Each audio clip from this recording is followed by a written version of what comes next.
দেখবেন একমাত্র শহীদ হয়েছে, মাত্র আমাদের আহত ভাইরা আহত হয়েছে। আর তাদেরকে আপনারা ভুলে গেছেন, তাদের অবদানটা ভুলে গেছেন আপনারা। আর আপনারা যে দায়িত্বপ্রাপ্ত নিয়ে কালকে যে আন্দোলন করতেছেন, এটা তো আপনারা যে কালকে যে কমিটি দিয়েছে, যে আপনারা কমিটির জন্য আন্দোলন করতেছেন, আমাদের আহত ভাইদেরকে নিয়ে চিন্তা করতেছেন না। আমি মনে করি তারা আন্দোলনটা কমিটির জন্য করেছে, দেশের জন্য করে নাই। আমি স্পষ্ট করে বলে দিতে চাই, আমাদের প্রতিনিয়ত আহতদেরকে বাদ দেওয়া হচ্ছে, আমাদের পুনর্বাসন করা হচ্ছে না। আমাদেরকে আশ্বাস দিয়ে তারা বিভিন্ন ক্রেডিট নিচ্ছে। আমি যেটা মনে করি, আমি একটা কথা বলতে চাই, যেটা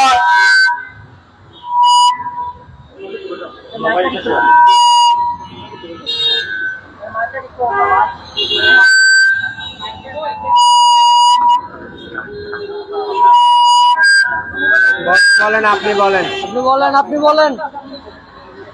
বলেন।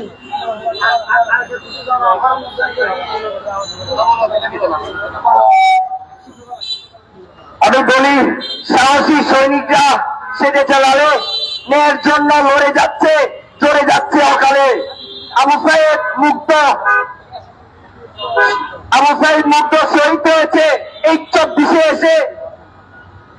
আবু সাইদ মুগ্ধ ওয়াসিম শহীদ হয়েছে 24-এ এসে।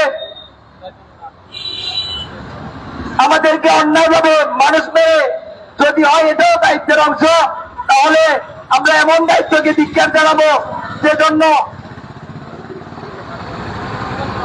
আমাদের আহত ভাইদের জীবন হচ্ছে ধ্বংস। আমাদের মধ্যে সংক্ষিপ্ত বক্তব্য নিয়ে আসছেন স্বপন।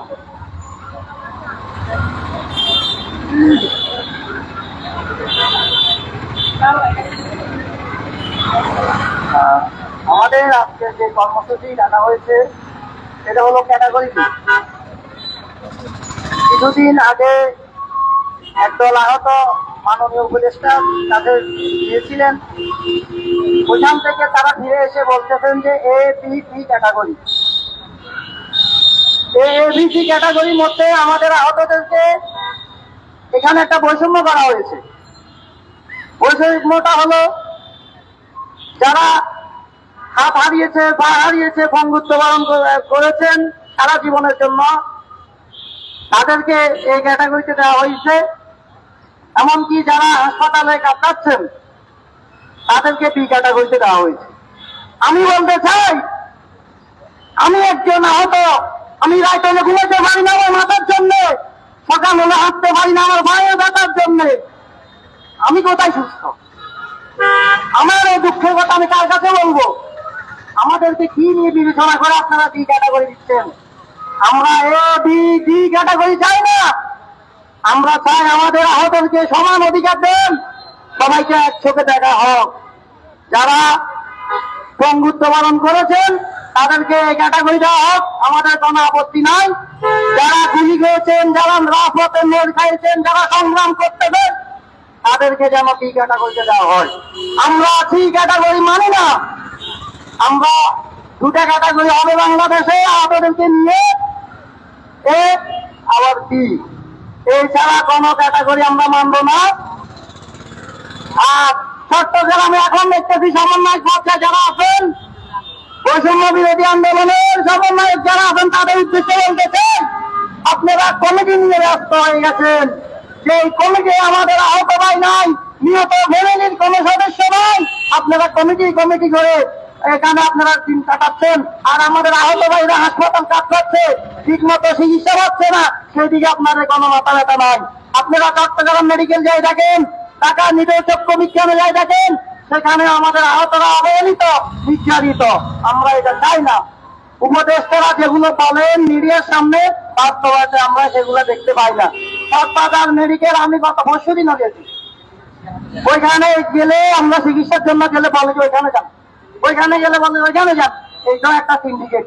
আমরা হত যখন পরিচয় দিই তাদের কাছে, তারা মনে হয় যে একটা বোঝা চলে আসছে তাদের উপরে।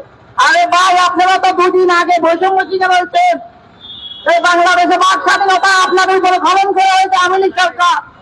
আমাদের মতো হাতের আপনাদের ভাষা দাঁড়িয়েছে, আমাদের মতো ছাত্র জনতা এই বাংলাদেশের থেকে বৈষম্য দূর করতে চাচ্ছে, আর আমরা সেই বৈষম্য শিকার। তার কাছে বলবো এই দুঃখের কথা। আর আমি অসুস্থ হইও আজকে এই রাজপথ আবার নামতে হয়েছে এই ক্যাটাগরি বৈষম্যের জন্য। তো আমি মাননীয় উপদেষ্টার কাছে আপনাদের মাধ্যমে একটা কথা বলতে চাই, সেটা হলো